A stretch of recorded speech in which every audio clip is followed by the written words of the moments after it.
Hi, I'm Rob Cross. I'm the author of Beyond Collaboration Overload, a book that just went live on September 14th. Worst advice I ever got as an academic was to not do work that had practical impact, to focus purely on theoretical contributions with all the research that I was doing. Why would anybody say that, Rob? Why would we want Had the just same theory, question man? in my mind.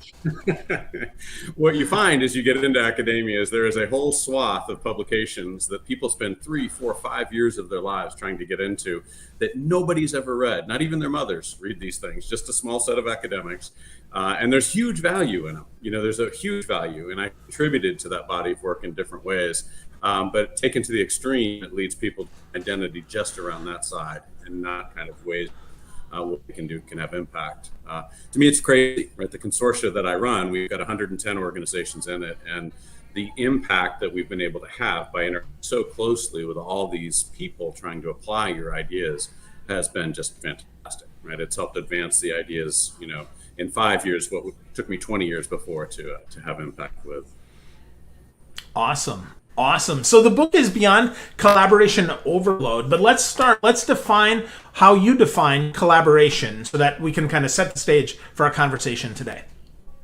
Awesome. Yeah, perfect. Yeah, for me, it's just really at the heart of it, the amount of time that we're spending in interactions with others through phone, email, meetings, instant messaging applications, kind of collaborative spaces, and reflecting on that, not just in terms of the interactions we're having at work, but also the interactions that we use to manage our home lives these days have really exploded. And what we could see in this is that the volume of time as organizations have gone to more delayered structures, they've adopted all these, seemingly great collaborative tools. The collaborative footprint of our work has shot up in a whole bunch of ways to where pre-pandemic we were seeing people spend about 85% or more of the week in those activities, just collaborating, right? Not actually executing on the work per se, but collaborations around it. And of course, the pandemic, that number's gone up and is drifting earlier into the morning and deeper into the night. So that's what I'm concerned about. When I look at the analytics and the load that's being put on people, that organizations aren't designed to see anymore or really understand kind of what's happening, unfortunately, today in terms of what they're measuring anyway. Wow. So more than 85%. So that's, if you say that's even more, I mean, that's 90% of time. That's 50 or more minutes per hour that is spent just Right. bouncing ideas back and forth off each other. 10 minutes of actually doing work.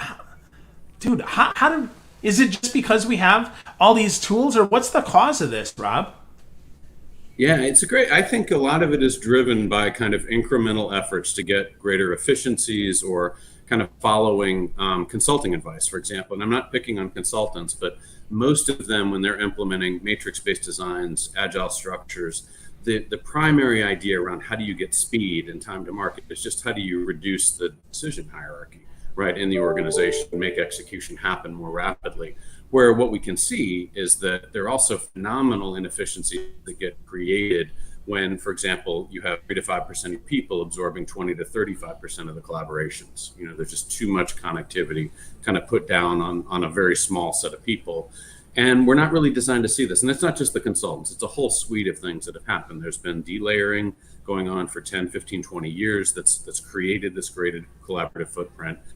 All these relatively cheap technologies that organizations adapt because they looks like it can solve a problem quickly, and suddenly you see most people in the companies I'm involved with, they're managing across 9 of these platforms or more. And so there's a huge, effort to kind of promote connectivity and collaboration that way as well. So, and then you throw in globalization, greater interdependence of work, all these other things. And it's created this kind of hyper-connected context in most organizations that's just crazy these days.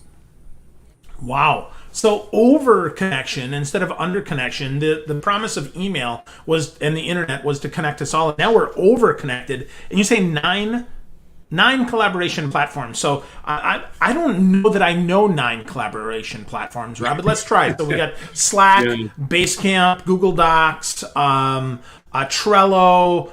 I mean, give us some more examples here, and then Email, let's dive in.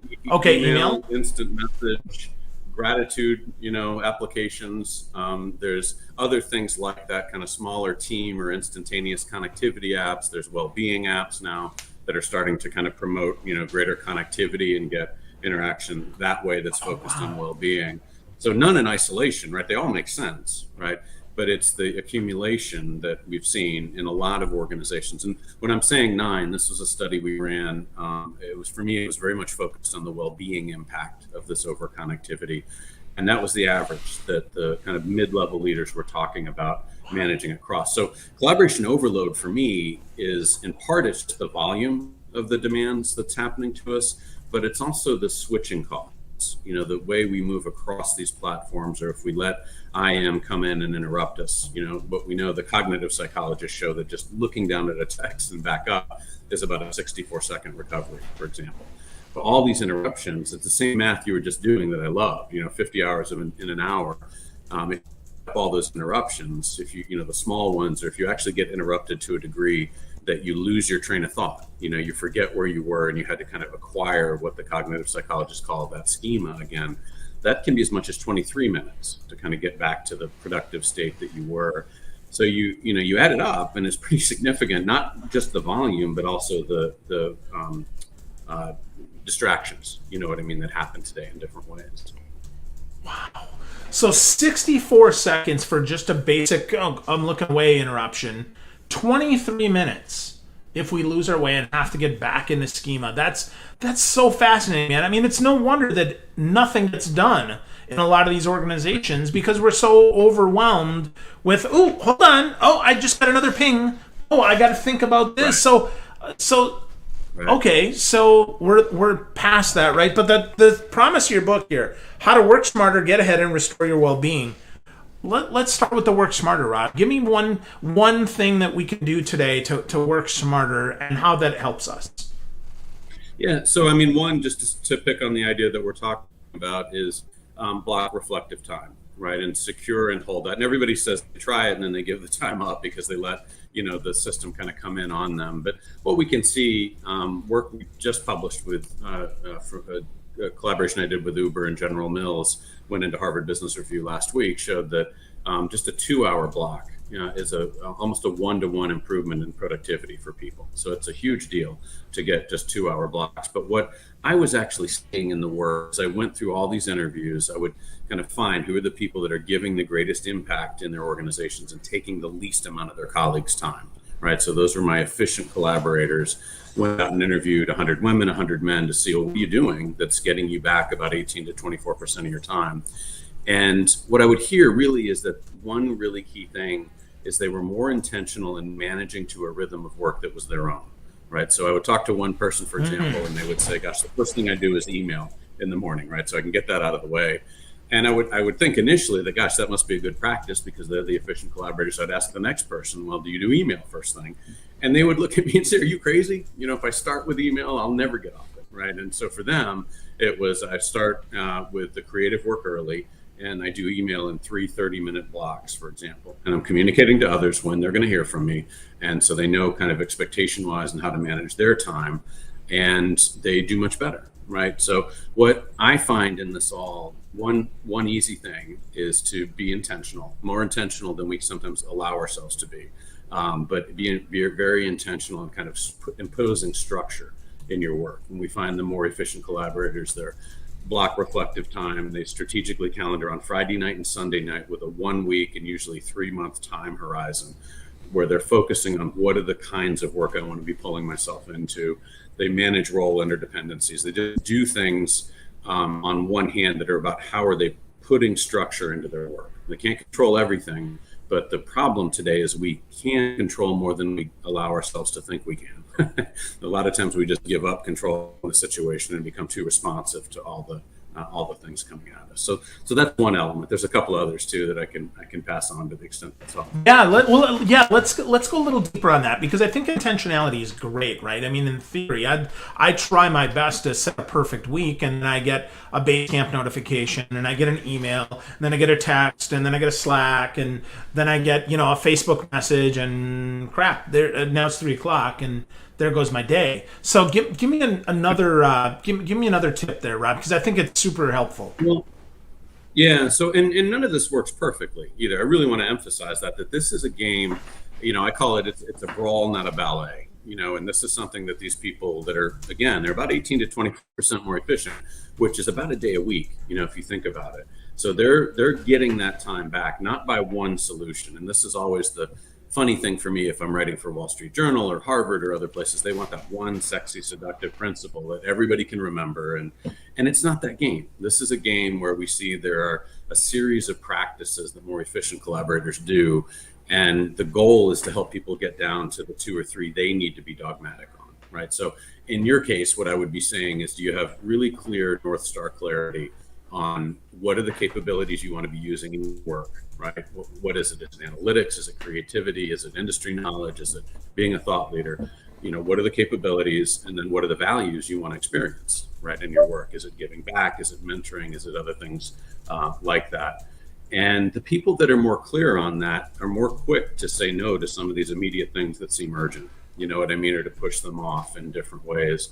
And so this notion, what I see with the more effective collaborators is they're better at putting structure into their world, and it never works out perfectly. So like you're saying, you design the perfect week and maybe they only get 40% of the perfect week, but over time, that's 40% more than a lot of people are getting, and it accumulates, because they're persistent with it. I'll give you one more thing that surprised me. Please do. No, please do. When I came into this, so imagine I analytically defined who are the people that are giving the greatest impact, taking the least amount of time. I'm interviewing them, 100 women, 100 men. So I was completely convinced coming into these interviews that the enemy was out there, that it was time zones, emails, demanding clients, nasty bosses, right? That was an uncontrollable kind of external thing that was causing the problem. But going through it, it became incredibly clear to me that 50% or more of the problem is us. And the kind of beliefs that we bring into collaboration that lead us to jump in situations where we may not necessarily need to, or it's not greater value add for us. And so what I found, that it took me about 100 interviews to kind of realize this was happening. But I would ask people, to kind of tell me about how they're getting more efficiencies. And you imagine if you were on the phone with me, we'd start off kind of just talking about, I use email this way, I run meetings this way, kind of tactical things. And then about minute 45, every single time, somebody would kind of get a sense of what I was up to and relax a little bit. And they would say some variant of, Rob, I hit a point in my life where I was fed up, right? And you would see the emotion rise, the energy rise. And so I would always think that the next sentence, right, is going to be magnificent. Like, I hiked the Himalayas, I sailed the ocean, I wrote a concerto, did something magnificent. And every single time I was woefully disappointed. It was like I decided I was going to go home 1 day a week on time, right? Or I was going to put the phone down from 6 to 9 p.m. and not answer email until my kids were in bed. And but the funny thing is these people would worry about that. And they would describe, I talk to my friends. What do they think if I go do this big egregious thing? And then they would go do it. And because it was retrospective, they were looking back in time.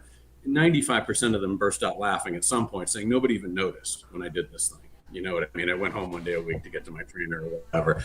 And so it hit me as we were going that's not overload driven by nasty bosses, emails, time zones, demanding clients. That's deep-seated beliefs on how we need to exist in a group, right? And how we add value and what that means.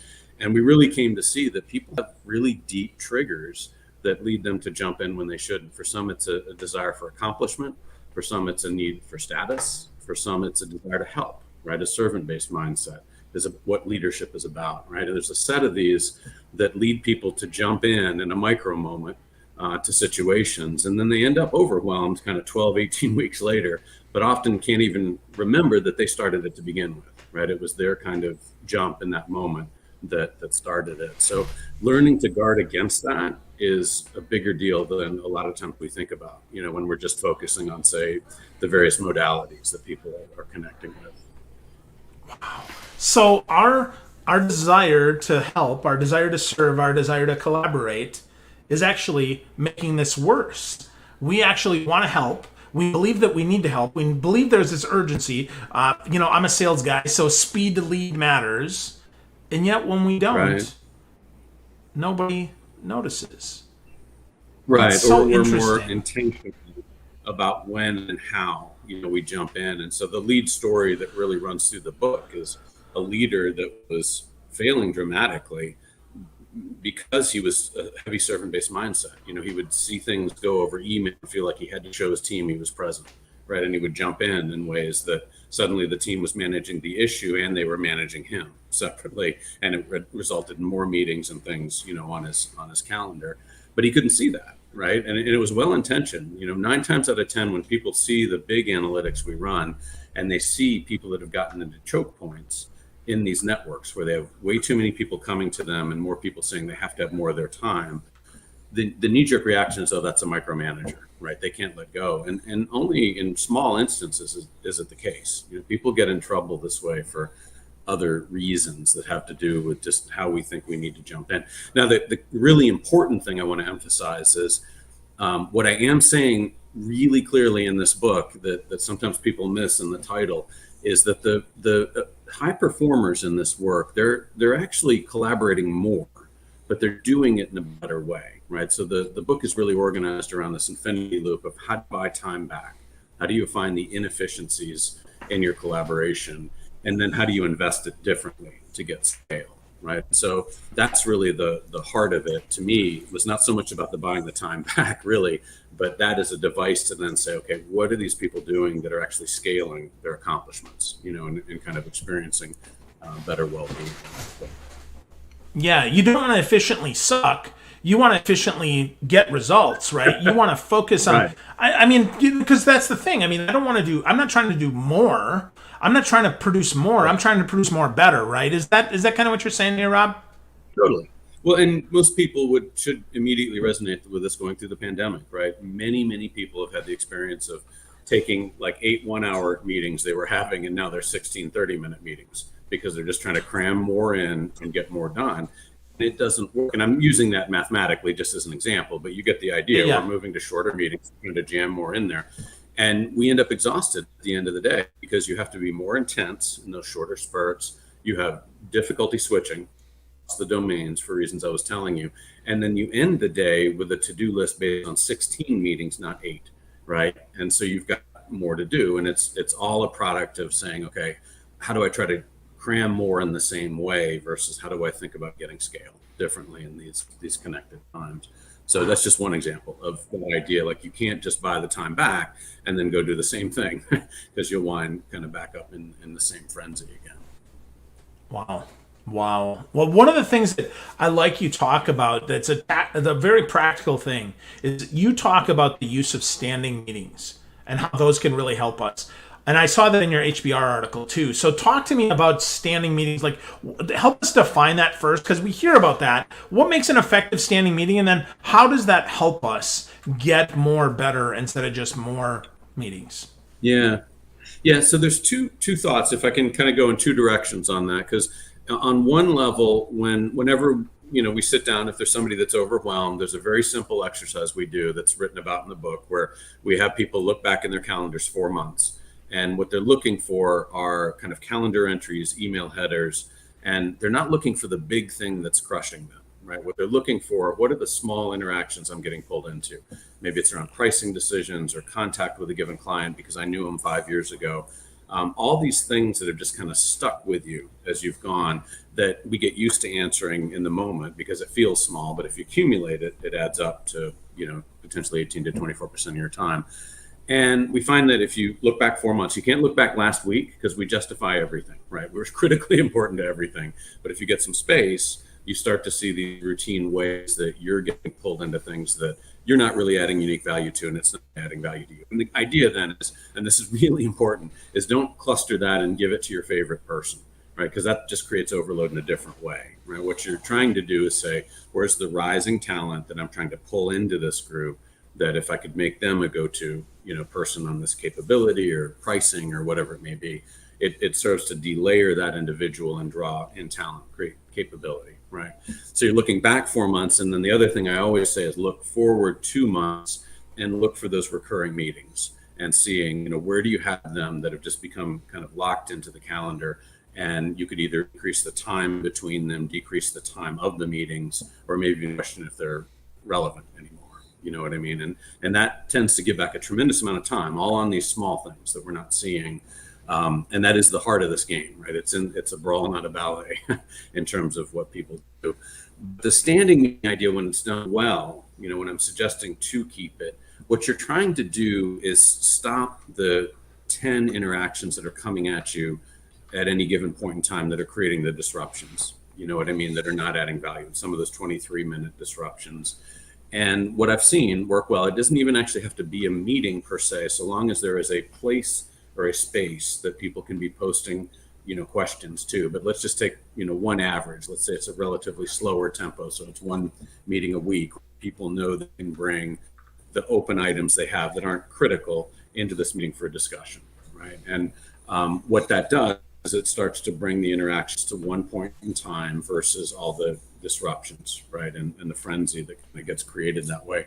And what we see is that the leaders that do this really well, they will create a space where the members of the team are posting, here's the thing I want to talk about, and let's call it the Friday meeting, whatever it is, and people have different tendencies to it.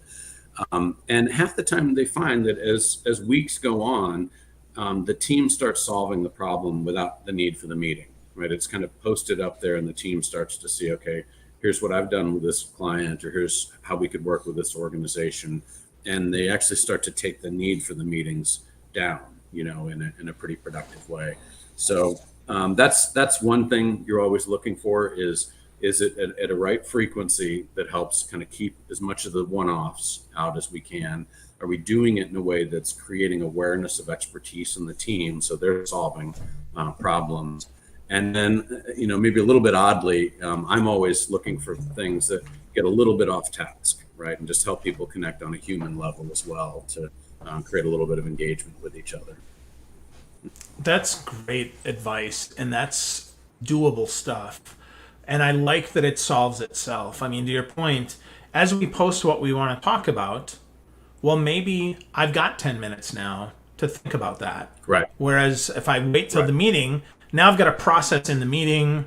We're bouncing ideas off each other. I maybe not get to do that deep work to really help think about it. Maybe there's more to it. I need more color. And I love that point about the rising talent. Sometimes it isn't the superstar or the person that's got the most experience or the person that you're looking to promote that has the idea or the insight that allows us to solve. It's the rising star that's like, hey, what about if we looked at it this way and give them a chance to shine and to show the team that, hey, this is someone to go to. I think that's, wow. I mean, that's so right on, man. I really like that. Right. And it matters like at that leadership level, you know what I mean, in the sense that it's creating a capability. It's allowing that individual to do more of what they should be doing. It also really matters at the organizational level. Like the last thing you want, especially in the sales side of the house, if we're looking at kind of business to business, the investment banks, for example, you know what I mean? We can actually do these large maps of who's collaborating with whom to generate revenue and see who the key people are that are enabling others to generate wins. You know what I mean? So cross-selling or whatever you want to call it. The last thing you want is the overload to build very heavily around a small set of people, because then if they leave, it is really a big deal. It's not just their book of business. It's the way in which they've been enabling others to do work. So, also from a strategic capacity, the more you take that down and bring others in, the better everybody is. You know what I mean? If kind of turnover happens, and obviously with 2022 coming, that's a big deal potentially with the looming kind of resignations a lot of people are predicting. Yeah, for sure. I mean, that institutional knowledge is so hard to pass on if there's only a couple of choke points of failure there. Because if they're not sharing, if and to your point, not only your superstars leave, but then your up and comers leave because they feel unheard. They feel like they're not making a difference. So that's really, wow. That's great, man. So I love that in the book. Go ahead. Point.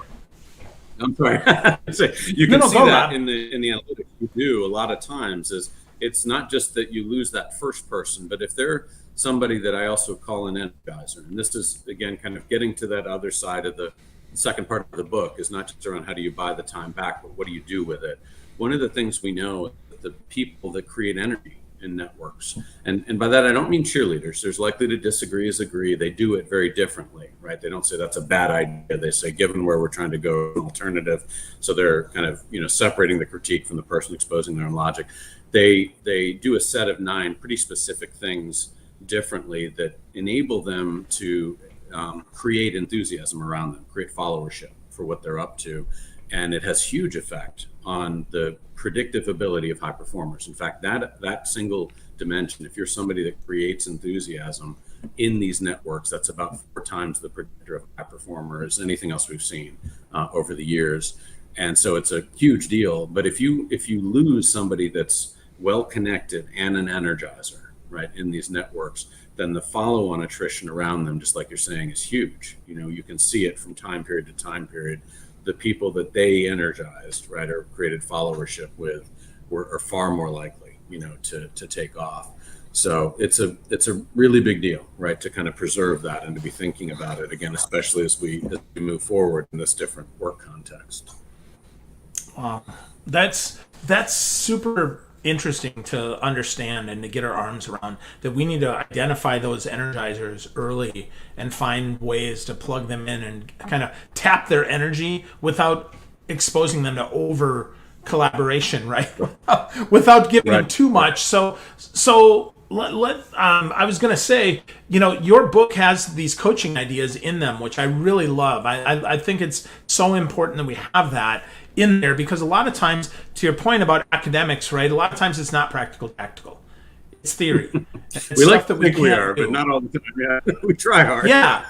Well, yeah. So as someone who's read a ton of books, man, I'll paint that brush over, right, and say that isn't always true. Of course, that is always the attempt. But let's talk about some of those, because one of the coaching tips that you have in the book I guess stack, if you will, it's about a page and a half, is around the idea of energy. So let's talk about that, and let's talk about how we can coach for energy. And maybe if we're a high-performing individual contributor that's hearing this, how can we, as those hypo ICs, really make this happen with our boss? Maybe how can we manage up?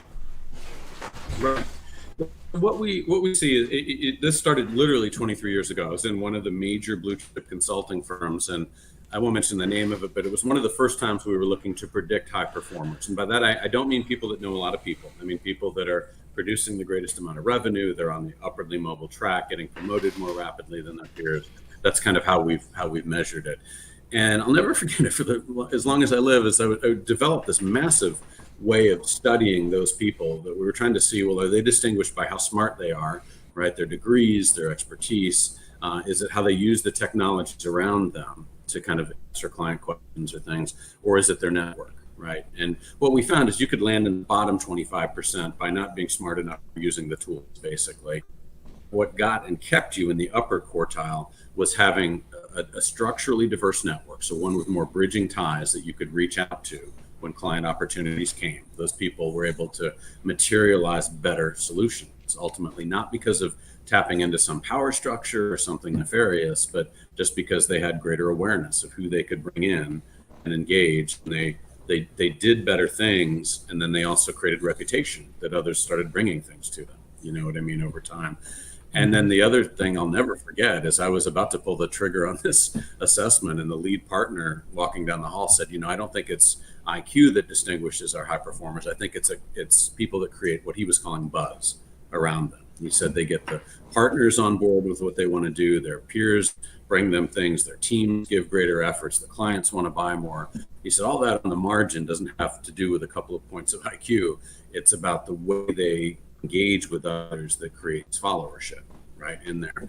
And so we, ran the analytics there and then, showed that it was a huge predictor of high performers. And then for about 20 years, myself or people on my team have gone behind these networks to see what are the energizers, those people who create enthusiasm in these networks do. What do they think they're doing? And then what are the energized? Interview those people to see what they think is going on.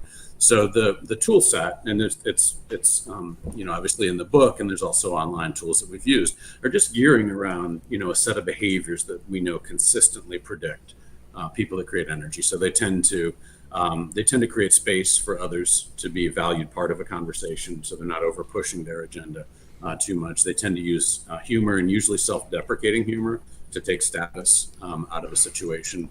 They tend to see realistic possibilities on what can be done. So it's not something that's so extreme that people blow it off, but it's also not just focused on that person's goals, so that you start questioning intent and things like that. But what we know with those 9 behaviors, that's just a couple of them to give you a sense, is that the trick is you go down that list, and it's not, do you do these things or not? Because most people do them at some point. The real trick is when you're under stress or pressure, which 2 are that slow, right? Which 2 or 3 do you want to be more systematic on? And that tends to really be the essence of what creates these people that they win over time. And I can't emphasize like one point enough here, and that energizers, it's not that they're happy people. They tend to be, a little bit more glass half full than, but you're just as likely to see an introvert as an extrovert be considered a strong energizer. The reason they win over time is because they get greater effort from others around them. Higher performers want to work with them. People bring them opportunities, and so they're getting scale basically in their work in ways that people that don't do this don't get. You know what I mean? They're just solving the problem themselves. So that's a really big deal in terms of kind of thinking about how to do this as you progress in your career. Wow. So intentionally working to be an energizer and being very deliberate in that is a great way to be more successful and maybe to conquer some of this collaboration overload that we're experiencing today. So if you were to give us one more point here, Rob, how we can get closer to being an energizer today, or maybe it's a couple of points, because you said there's no one silver bullet here, because it's a brawl, not a ballet. What would, just give us a couple steps? Certainly could be something you said before, but I think it's important to drive this home for folks so that they can get going and work on something. Yeah. So, one of the big things we know, and the book is, as you know, organized on this infinity loop, right? Of how do you buy time back, and then how do you engage with others in ways that creates performance and scale. So one of the first things we know is that when you get overwhelmed, right, we allow collaborative overload to creep around us. The last do is come into interactions either at work or at home, quite frankly, in ways that create others' enthusiasm. Right? We come in firefighting, and we come in focused on our stuff in a way that hurts people's desire to kind of engage with us and kind of bring things to us, stay with us longer, all these kind of positive benefits that happen for energizers. So the first thing I would say is you really have to take the overload side of it seriously, right? And think about, how am I ensuring that I'm creating that space to engage others? Then purely tactically, if I look at what the more successful leaders do, they are far more likely to maintain systematic one-on-ones with people on their team. If I take this from a leadership standpoint, where about 50% of the time is off task, right? So part of it is kind of what work do we need to get done, but about half of those one-on-ones is around, what are you trying to do with your career? What kind of work is energizing you? Where are you going? Things like that. And then the magic of those people is that they then shape the work coming into the team. Not perfectly, right? You can't define everything that the client's asking or other things like that. But the really successful leaders, they kind of get ahead of the client asks, and they shape the nature of the work coming in based on what they know inspires the team, right? What people want to be doing, how they want to engage, and they get greater engagement, greater effort from their team because of that, right? A real simple thing. You got to get ahead of the game on both sides, the client side and the individual side. But the people that do that, they suddenly have higher performers wanting to work for them. Those high performers stay longer, so they have less turnover and attrition. A lot of really positive benefits that start to accumulate in there, all because they're engaging in ways that create others' energy, right? Not just their own pursuits. Wow. I love that, Rob. The book is fantastic, by the way. Congratulations. It's called Beyond Collaboration Overload. Really great stuff here, man. So much inside of that. Rob, folks can go to robcross.org, check you out there. And I love, you started a company or an organization, I guess, of Connected Commons, which I think is super, super cool. So I encourage folks also to go to connectedcommons.com, check that out and get to know Rob. Rob, such great stuff. I love the idea of the infinity loop because it's something we can do something about. It is about being better and about fighting through the brawl instead of having a ballet. And I really appreciate all that you shared today, Rob. Good stuff, man. Thank you. Awesome. Thank you so much. Thank you very much.